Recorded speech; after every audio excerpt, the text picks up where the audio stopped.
Subscribe કરો અમારી news ચેનલને અને બેલ આઇકોન ક્લિક કરવાનું ભૂલતા નહીં. ભેસ્તાન વિસ્તારમાં લૂંટ અને હુમલાની ઘટના આવી સામે. સુરતના ભેસ્તાન વિસ્તારમાં આવેલા ઊન પાટિયા પાસે ગઈકાલે અજાણ્યા ઇસમોએ લૂંટ અને હુમલાની ઘટનાને અંજામ આપ્યો હતો. મળતી માહિતી અનુસાર ઇસમોએ એક ઘરમાં ઘૂસીને મોબાઈલ અને રોકડની લૂંટ ચલાવી હતી. લૂંટ દરમિયાન બે લોકો પર ચપ્પુ વડે ગંભીર હુમલો કર્યો, જેથી તેમની સારવાર અર્થે તરત જ હોસ્પિટલમાં ખસેડવામાં આવ્યા હતા. આ ગંભીર ઘટનાની જાણ થતાં જ સ્થાનિક પોલીસ ઘટના સ્થળે દોડી આવી અને તપાસનો ધમધમાટ શરૂ કરી દીધો છે. લૂંટવીત હુમલાની આ ઘટનાએ સ્થાનિકોમાં ભયનો માહોલ ફેલાવ્યો છે અને પોલીસની સુરક્ષા વ્યવસ્થાને લઈને અનેક સવાલો ઊભા થયા છે.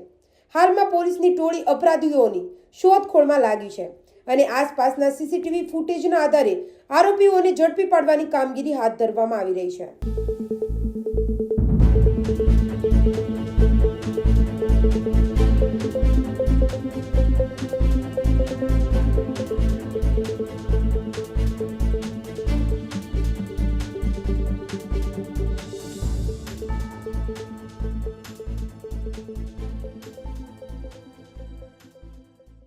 જમના ન્યૂઝ સુરત.